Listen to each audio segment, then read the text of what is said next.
Oh, hey guys, my name is Claire. I'm going to read you a story that I wrote for fun. Yeah, I'm bored.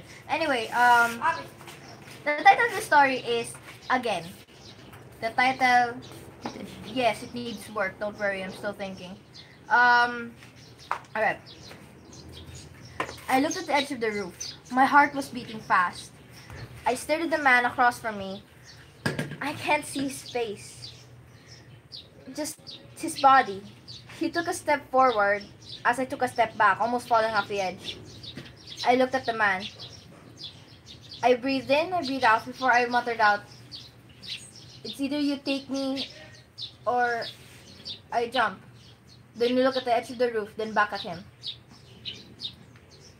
I I pick I pick jump.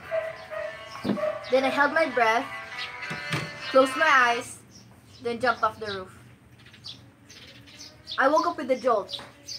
My breathing was heavy. Beads of sweat was going down my forehead. And then all of a sudden I felt it. Another headache.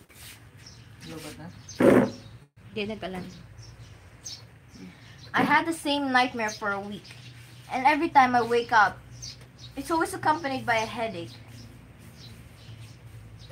I looked at the clock. It says 7 a.m. Oh, yay, I thought, as I closed my eyes and went back to bed. And then that's when I realized it was a Monday. I had school. God, I'm late! I yelled as I fell off my bed. I stood up, took a quick shower, changed, grabbed toast, then ran to school. But, of course, I had to bump into my father. My father's a doctor, and a good one at that. A lot of people would come up to him just for surgery. Technically, I forgot about what. But he's a good doctor. He's very handsome and attractive, or this is what the other nurses would say, which tends to catch me off guard. And he has sparkly white teeth, and he's the smile that makes every single patient smile back.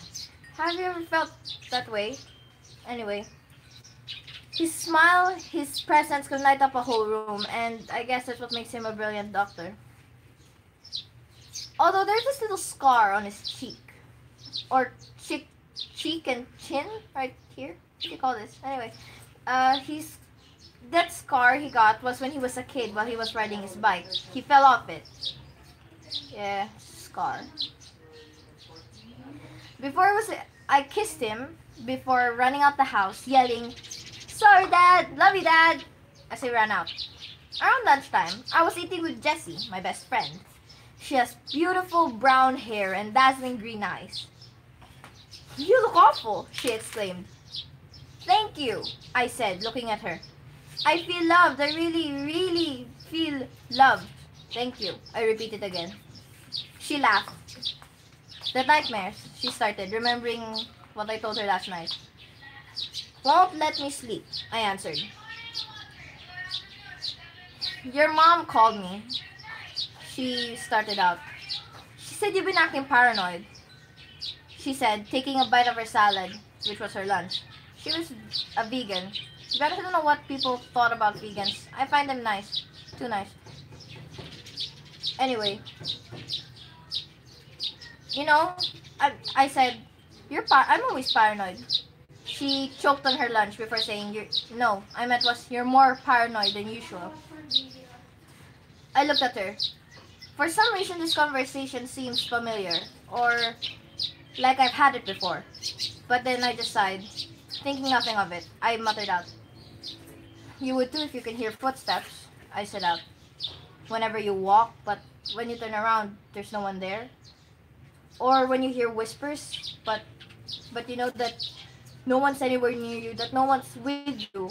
I walk alone at home and I can still hear somebody whispering to me. Especially, you feel it when someone's touching me, but there's no one anywhere near me. Jessie, if you feel like that, won't you be scared? Won't you be paranoid?" "Jessie, I'm just scared." She didn't know what to say. She just stared at me. As classes ended, I went home with Jessie. After what I told her, she doesn't want to leave me alone. That and she wants to stay at my house and eat dinner there. It was her favorite. As I got home, Caitlin, Mom said from across the room. Yeah, it's me, I answered. Could you take that to your father? He asked me to bring it, but I'm currently busy, she said, gesturing towards the box and showing her hands that are dirty and specks of dirt on her clothes. Working on your garden, Mom? I asked. Yeah, she said out. Would you do it? She asked again. Sure, why not? I muttered and grabbed the box and headed towards the door, but not before Jessie grabbing my arm and saying, the things you told me, she started. I'll be fine, I muttered as I shrugged her hand off. When I arrived at the hospital, the atmosphere suddenly felt heavy as I walked around looking for my father. I heard footsteps behind me. As I turned, no one was there. I took a couple steps forward, and the footsteps followed. Then I started to bolt to a run, the footsteps closely behind.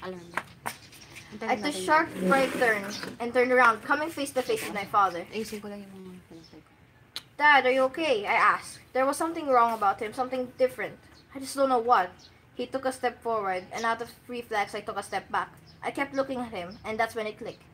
He didn't have the scar that my father had. What did you do? Who are you? Where's my father? I asked. Frightened, scared, I don't know.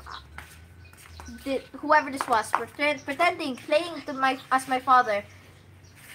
He looked just like him. He just missed something.